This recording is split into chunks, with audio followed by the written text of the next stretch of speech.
So let's start the discussion actually. So ये जो हमारा हम लोग देख रहे हैं, these are the reasons of the gray matter. Okay, तो एक्चुअली इसमें जो लैटरल हॉर्न ढंग से दिखाया नहीं है, मैंने वो बोल रहा है ये लैटरल हॉर्न है, बट लैटरल हॉर्न और निकला हुआ होता है. जैसे सपोज हम लोग इस तरह का एक बनाएं. ओके, सपोज मैं ऐसे एक बनाऊं इस जगह पर. ठीक है, तो ये आपका हो जाएगा क्या, लैटरल हॉर्न. ठीक है, so this one is actually the lateral horn. ठीक है, एंड ये किस में मिलेगा, ये कुछ ही सेगमेंट्स में मिलता है. ओके, तो ये है लैटरल हॉर्न. इसमें हम लोग लिख सकते हैं found in 21 segments. Okay, found in 21 segments. Okay, तो कौन सा 21 segments? आपका C6.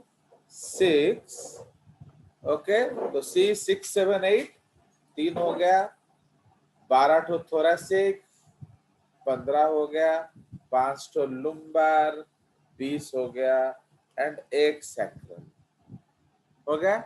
तो found in 21 segment C6 to S1. ये हर जगह नहीं मिलता है. ओके, सिर्फ इन्हीं सेगमेंट्स में मिलता है. Fine, so that is called the lateral horn. Okay, now देखो कितना सुंदर तरीके से दे दिया है इसने कि जो डॉर्सल हॉर्न है ये सेंसरी न्यूरॉन है एक्चुअली. ये हमारा क्या है, so this is the dorsal root neuron. तो यार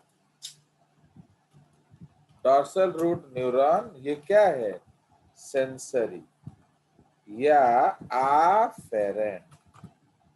ओके, ये अफेरेंट होते हैं, एंड ये आएगा और किसके साथ सिनैप्स करेगा ये डिसाइड करता है. तो इट में सिनैप्स, ये इसको हम लोग 1 ले लेते हैं.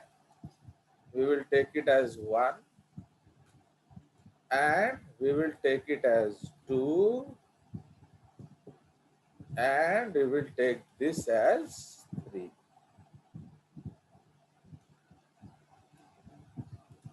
ठीक है, ये आपके 3 तरह के इफरेंट न्यूरॉन्स हैं.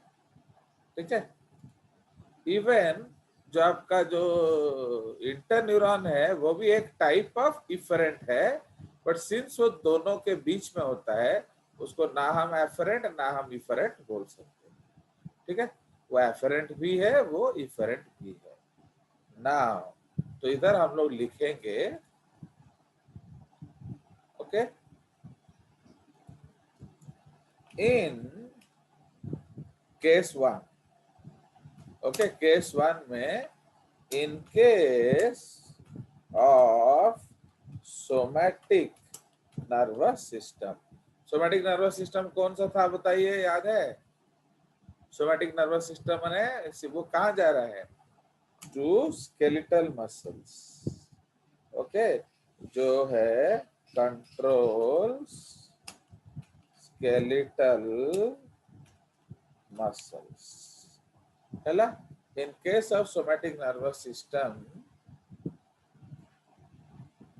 है, तो control skeletal muscles. Okay, there are interneurons. तो इंटरन्यूरॉन्स विसरल नर्वस सिस्टम में नहीं होता है, ओनली स्केलेटल नर्वस सिस्टम में होता है. ठीक है, चलिए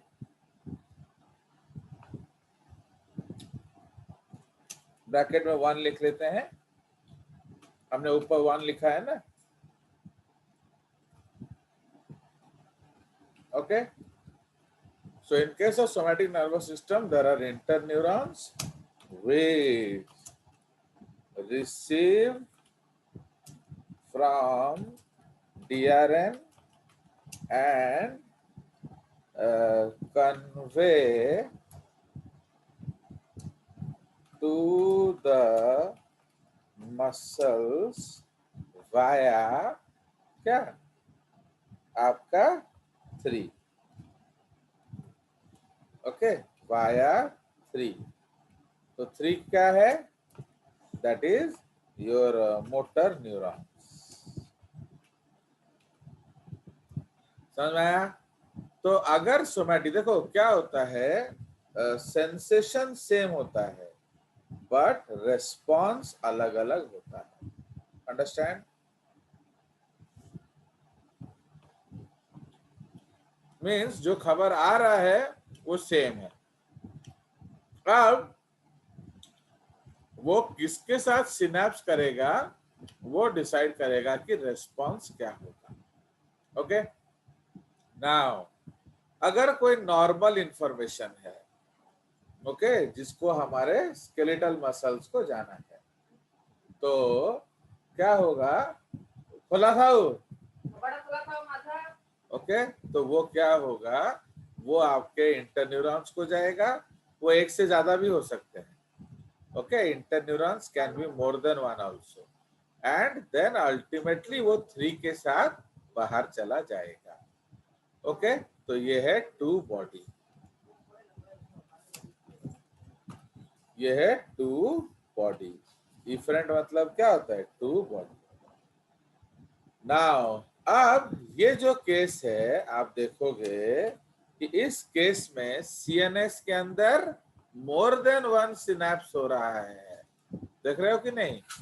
तो आपका इधर एक सिनैप्स हो रहा है, फिर इधर एक सिनैप्स होगा।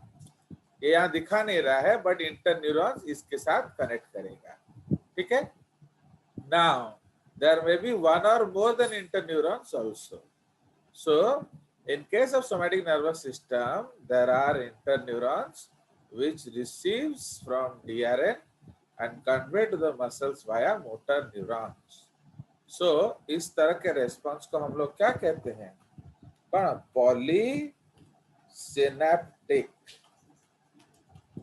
रिफ्लेक्स। ओके, अगर ग्रे मैटर में एक से ज्यादा सिनैप्स हो उसको हम लोग पॉलीसिनेप्टिक रिफ्लेक्स कहते हैं। ठीक है जी? कुछ डाउट्स हो तो पूछ लिया करो, ऐसे चुपचाप मत बैठो, क्योंकि ये सब तुम्हारा स्कूल में कभी नहीं पढ़ाएंगे, तो इसलिए जो डाउट्स है मेरे को ही पूछना पड़ेगा। चलिए, तो बट अब सेम केस हम लोग यहां से कॉपी कर लेंगे।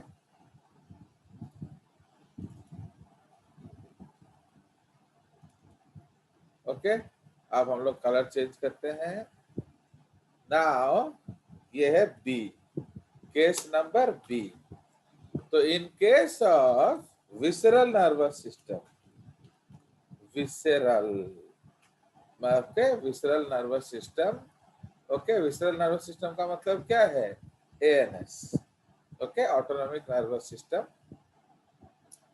ओके, जो कंट्रोल्स विसरल मसल्स। ओके, इसको हम लोग एएनएस कर देते हैं, क्या इतना लिखेंगे। Okay, in case of autonomic nervous system controls visceral muscles, there are no interneurons. Okay, full stop. इसमें इंटरन्यूरॉन्स नहीं होता है। इंफॉर्मेशन, आइडा बंद कर दो। Information received from DRN is conveyed, okay, is conveyed to the, okay, to the muscles via motor neurons। कौन सा? 2 motor neurons of क्या? lateral horn। ओके, तो ये लैटरल हॉर्न है। उनको मोटर न्यूरॉन्स हम बोलेंगे नहीं, एक्चुअली उनको हम लोग क्या बोलेंगे? ये है आपका ऑटोनॉमिक न्यूरॉन, सिंपैथेटिक न्यूरॉन्स।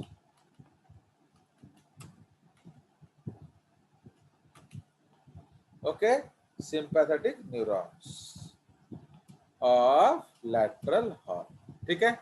तो अब ये क्या है, ये मोनोसिनेप्टिक रिफ्लेक्स है, अंडरस्टैंड। तो ये आपका मोनोसिनेप्टिक रिफ्लेक्स है। बट अगेन ये किस केस में होगा, सिंपैथेटिक नहीं, इन case of sympathetic ANS. Okay, in case of sympathetic ANS, okay, there are no interneurons. Information received from DRN is conveyed to the muscles, okay, via sympathetic neurons of lateral horn. And since ये एक ही synapse होगा grey matter में, तो आप imagine कर रहे हो कि नहीं, ये जो ब्लू लाइन है ये पर्पल न्यूरॉन के साथ कनेक्ट करेगा, ठीक है। चलिए, आपका जो एएनएस में एक पैरासिम्पैथेटिक भी है, तो वो क्या करेगा, तो ये केस 3 कर देंगे, केस सी। तो इन केस ऑफ क्या, इसको ये गलत कॉपी कर देना, 8 कॉपी कर दो क्या, ठीक है। तो in case of parasympathetic,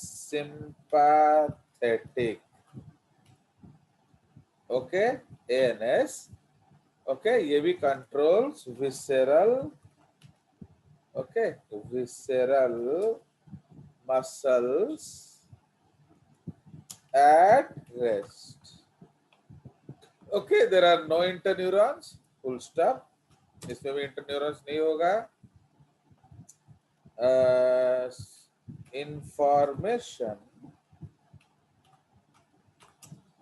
okay, information received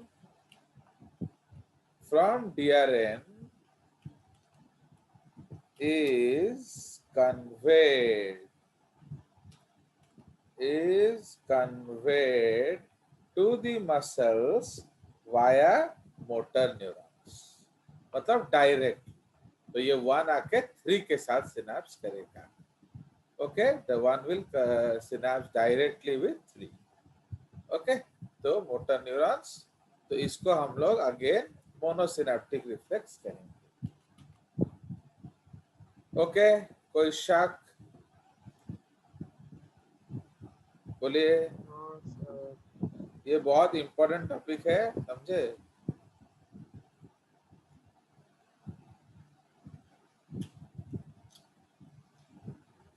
क्योंकि ये सब टॉपिक अभी आपका इवन +2 एनसीईआरटी से काट दिया है, समझ में आया।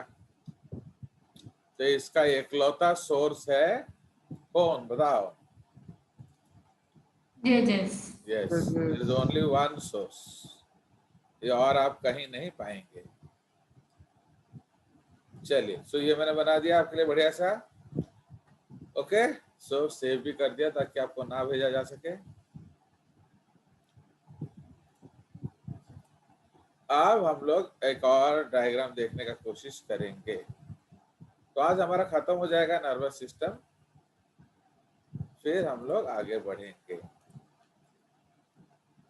ये सब तो आप देख चुके हो, कितना सुंदर सुंदर डायग्राम आपके लिए मैंने कलेक्ट किया, देख रहे हो। ये देखो, ये जो मैं आपको डिस्कस कर रहा था, इसको हम लोग कहते हैं रिफ्लेक्स आर्क, समझ रहे हो।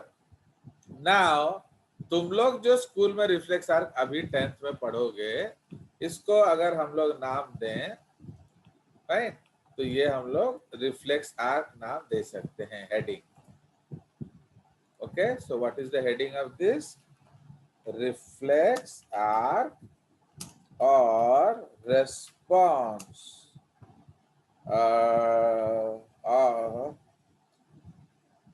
रेस्पॉन्स, क्या लिखे दिखता भी नहीं, फाइन। ये आपका रिफ्लेक्स आर्क है, reception of stimuli and its response by brain,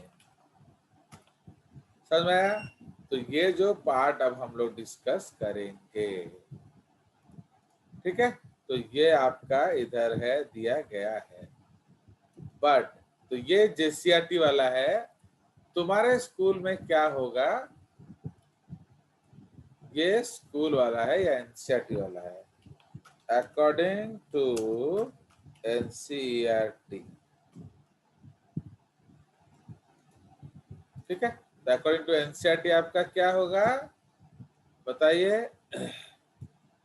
ये है आपका रिसेप्टर। बोलते चलो, फिर सो जाते हो क्यों आके इधर? सुबह सुबह सोने के लिए आ जाते हो।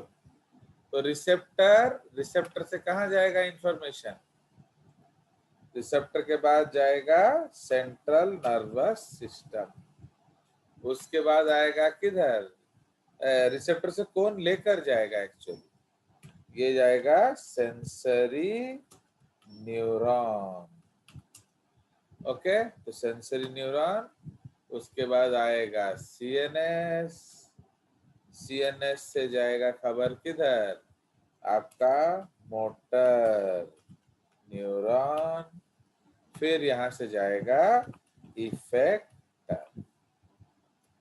ओके, तो आपका जो बुक्स में दिया होगा वो इतना सा ही दिया होगा। तो ये आपका जो पाथ है, fine, so this is the path, fine, ये आपका पाथ है। But in case of our JCRT, CNS टूट जाता है, तो this whole thing is called CNS, है ना? देख रहे हो? तो ये सारा का सारा चीज को हम क्या बोलेंगे? This whole thing is referred to as CNS,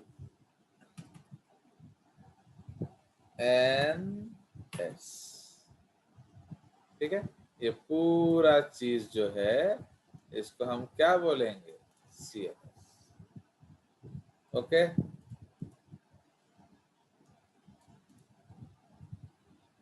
समझ में आया? Is it understood?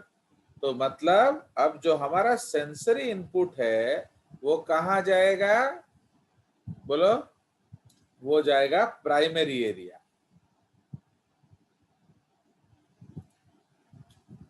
इधर हम लिख देंगे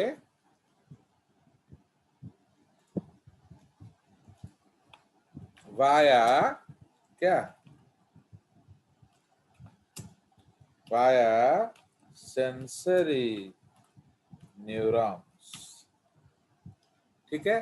एंड इधर लिख देंगे वाया मोटर न्यूरॉन, ठीक है। तो वो सेंसरी न्यूरॉन से जाएगा एंड ये मोटर न्यूरॉन से जाएगा। कोई शक? So these are the two concepts. तो सेंसरी इनपुट जो है वो प्राइमरी एरिया में जाएगा, फिर वो हायर सेंसरी एरियाज में जाएगा, फिर वो एसोसिएशन एरियाज में जाएगा। एसोसिएशन फिर दोनों तरह का हो सकता है। ओके, एसोसिएशन में ए होगा सेंसरी एसोसिएशन एंड वहां से जाएगा क्या? B motor association areas. समझ रहे हो? तो ये आपका उसके बीच में फिर दो पाथवे आ जाएंगे, एक सेंसरी एसोसिएशन एरिया आ जाएगा, एक मोटर एसोसिएशन एरिया आ जाएगा। उसके बाद फिर हायर मोटर एरिया जाएगा, फिर प्राइमरी मोटर कॉर्टेक्स जाएगा। प्राइमरी मोटर कॉर्टेक्स जो है वो आपका इंस्ट्रक्शन को रिलीज करेगा एंड वो मोटर न्यूरॉन्स होता हुआ आउटपुट चला जाएगा टू इफेक्टर। तो हम लोग यहाँ जैसे आपके बुक में लिखा होता है लिखेंगे रिसेप्टर्स एंड, तो ये आपका रिसेप्टर्स हो गया एंड एकदम नीचे क्या हो जाएगा? इधर हो जाएगा इफेक्टर्स। वो ये आपका इफेक्टर्स हो जाएगा। Clear? So these are the concepts. आ गया मजा? So this is your JCRT reflex arm and ये आपका एनसीआरटी रिफ्लेक्स आर्म है। आ गया मजा? चलिए, तो ये इवन 10th में भी यही है और आपका 12th में भी यही है, बट हम लोग का जो जेसीआरटी में देखो 10th में भी ये आ गया है and still you don't appreciate, है कि नहीं? चलिए, सो अब चलते हैं आगे। कुछ और डायग्राम अगर है तो देख लिया जाए नर्वस सिस्टम वाला। ये देखो स्पाइनल कॉर्ड वाला ओरिजिन जो आपको मैंने दिखाया था। ओके, तो ये और भी क्लियर फोटोज है कि नहीं साम्या? ये देख रहे हो, ये हम लोग जो देखे थे स्पाइनल कॉर्ड, तो कैसे निकलता है वर्टिब्रल कॉलम से। तो ये आपका वर्टिब्रा है कि नहीं? ये आपका इंटरवर्टिब्रल डिस्क है एंड ये जो गैप है, देखो फिर भी ये लोग कुछ ना कुछ छोड़ ही देते हैं, देख रहे हो? तो यहाँ हम लोग क्या लिख लेंगे? यहाँ हम लोग लिख लेंगे neural canal, neural canal of vertebra. ठीक है, तो ये वाला, तो ये जो गड्ढा देख रहे हो ना, ये जो गड्ढा जिसके अंदर है वो न्यूरल कैनाल ऑफ वर्टिब्रा है। तो न्यूरल कैनाल ऑफ वर्टिब्रा से आपका स्पाइनल कॉर्ड आगे आगे जाता है। ठीक है, एंड ये जो स्पाइनल नर्व निकल रहा है देख रहे हो, तो ये जो छेद है एक्चुअली, ये एक्चुअली अभी हाफ है बट ये फुल हो जाएगा। कब फुल हो जाएगा? जब एक और वर्टिब्रा आ जाएगा, समझ रहे हो? देखे, तो ये एक छेद है, तो ये वर्टिब्रा और वो नीचे वाला वर्टिब्रा दोनों का जोड़ देंगे तो इस तरह से छेद निकलेगा। सो व्हाट इज दिस छेद नोन एज? तो दिस इज नोन एज, बोलो, this is known as intervertebral foramen. Okay, intervertebral foramen for the passage of spinal nerves. ठीक है, तो आपका जो स्पाइनल नर्व है ये बाहर से निकल रहा है, उन्होंने दिखाया हुआ है। तो ये जो है आपका ये स्पाइनल नर्व, ठीक है। नाउ तो ये हम लोग जानते हैं this is the dorsal side, okay, dorsal side, and ये जो है ये अंदर है कि नहीं? तो अंदर वाला साइड को हम लोग क्या बोलेंगे? वेंट्रल, वेंट्रल या एंटेरियर साइड। ये जो था ये क्या है? डॉर्सल या पोस्टेरियर साइड, ठीक है, डॉर्सल या एंटेरियर साइड, एंड ये है वेंट्रल, क्या डॉर्सल या पोस्टेरियर एंड वेंट्रल या एंटेरियर। तो इसीलिए डॉर्सल रूट में आप गैंग्लियन पा रहे हो, देख रहे हो? ये आपका डॉर्सल रूट गैंग्लियन है। ये क्या है? ये सेंसरी गैंग्लियन है। So this is sensory, okay, sensory ganglion. Okay, तो ये जो गैंग्लियन है ये सेंसरी गैंग्लियन है। बट ये जो सिंपैथेटिक गैंग्लियन देख रहे हो नीचे, so this is your sympathetic ganglion, otherwise it is also known as, इसको हम लोग क्या कहेंगे? This is also known as ventral root ganglion। Okay, ये वेंट्रल रूट गैंग्लियन होता है।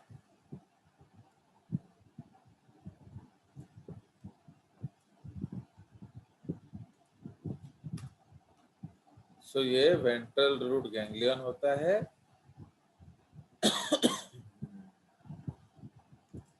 फाइन, तो this is actually ventral root ganglion. तो हटा, फाइन, तो ये जो वेंट्रल रूट गैंग्लियन है आपका, ये सिंपैथेटिक गैंग्लियन है। कौन कौन से सेगमेंट में मिलेगा? ओनली इन, क्या? जिसमें लैटरल हॉर्न होगा, C6 to S1, है ना? Only in C6 to S1 spinal segments. Okay, only in C6 to S1 spinal segments. आया समझ? तो जो लैटरल हॉर्न नहीं है तो लैटरल हॉर्न यहां से जाएगा। तो देखो कितना सुंदर डायग्राम है, वेरी वेरी ब्यूटीफुल डायग्राम। चलिए, so now will clear it. तो ये आपका है, और कुछ देखने का मन है ना? चले आगे। ये नर्व्स है, ये देख रहे हो नर्वस सिस्टम कितना सुंदर, बिल्कुल सामिया देखो कितना ब्यूटीफुल नर्वस सिस्टम दिखा रहा है, सब कुछ खोल के दिखाया है इन्होंने। ओके, ये हमारा स्पाइनल कॉर्ड देखो इन्होंने क्लियरली दिखाया है। स्पाइनल कॉर्ड, इसको मैं सेव कर देता हूँ ताकि आपको ना भेजा जा सके। फाइन, तो ये आपका जो स्पाइनल सेगमेंट सारा दिखा रहा है। चलिए, सो दैट्स ऑल। अब हम लोग चलेंगे किस में? So now we will enter into the what? We will enter into the world of neural transmission. समझ रहे हो? तो अब हम लोग ट्रांसमिशन ऑफ इम्पल्स डिस्कस करेंगे, ठीक है? चलिए, सो we will discuss transmission of neuronal impulse, ठीक है? इसको हम लोग डिस्कस करेंगे, ट्रांसमिशन ऑफ न्यूरोनल इम्पल्स, माने how the information is going from one place to another place. Now so this phenomena involves two steps. Okay, this phenomena involves two या three steps लिख लो, 3 steps. Okay, this phenomena involves 3 steps. Number A is क्या? बोलिए, polarized state. Okay, तो इसमें जो number 1 है वो polarise state होगा। तो व्हाट इज पोलराइज स्टेट? बोलिए। तो पोलराइज स्टेट का मतलब क्या है? तो this is called polarization. Fine, so this is known as polarisation.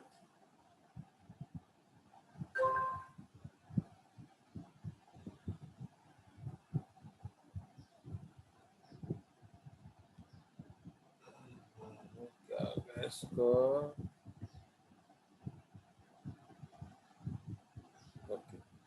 So this is called polarization. B का मतलब क्या है? Depolarization. And C जो है क्या? C is called as क्या? जो transmission of impulse. Transmission of impulse. ठीक है? तो ये आपका 3 टॉपिक्स है इसमें जो हम लोग डिस्कस करेंगे, ठीक है? नाउ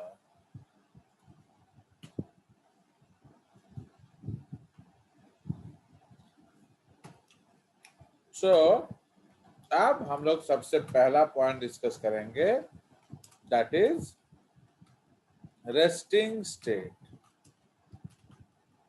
या पोलराइज्ड स्टेट, ठीक है? मतलब जब आपका सेल्स रेस्ट कर रहा होता है, तो इसमें हम लोग लिखेंगे during rest. Okay, during rest क्या होता है? सी, ये हम पढ़ रहे हैं न्यूरॉन्स के लिए, बट कंसेप्ट सबके लिए होगा। During rest, the ionic situation of the neurons are as follows. Okay, are as follows. Point number 1, square bracket मतलब कॉन्सेंट्रेशन, ठीक है। तो sodium ions concentration is very high in the ECF with respect to in the ECF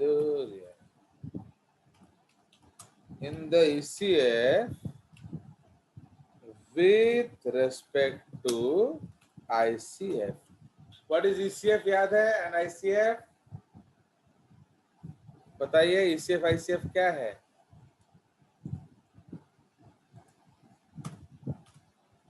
उसके बाद ये है potassium ion. ECF है extra cellular fluid, ICF है intra cellular fluid. Very good. So यही आपका कंसेप्ट है। तो आपका सोडियम बाहर ज्यादा होता है, पोटेशियम अंदर ज्यादा होता है। ओके, तो आप जो कैल्शियम आयंस, ओके, जो calcium ion, okay, calcium ions, square bracket का मतलब कॉन्सेंट्रेशन है। तो कॉन्सेंट्रेशन ऑफ कैल्शियम आयंस, तो कैल्शियम आयंस इज साइटोप्लाज्मोफोबिक। ओके, ये याद रखना, दैट इज, इसका मतलब क्या है? Very high in the ECF और smooth endoplasmic reticulum of ICF। समझ रहे हो? तो आइदर तो कैल्शियम बाहर ज्यादा होगा या SCR के अंदर ज्यादा होगा, ठीक है। उसी तरह से जो प्रोटीन आयंस है, negative ions, chloride ions is very high in the ECF with respect to ICF। उसी तरह से जो प्रोटीन आयंस है, protein ions are very high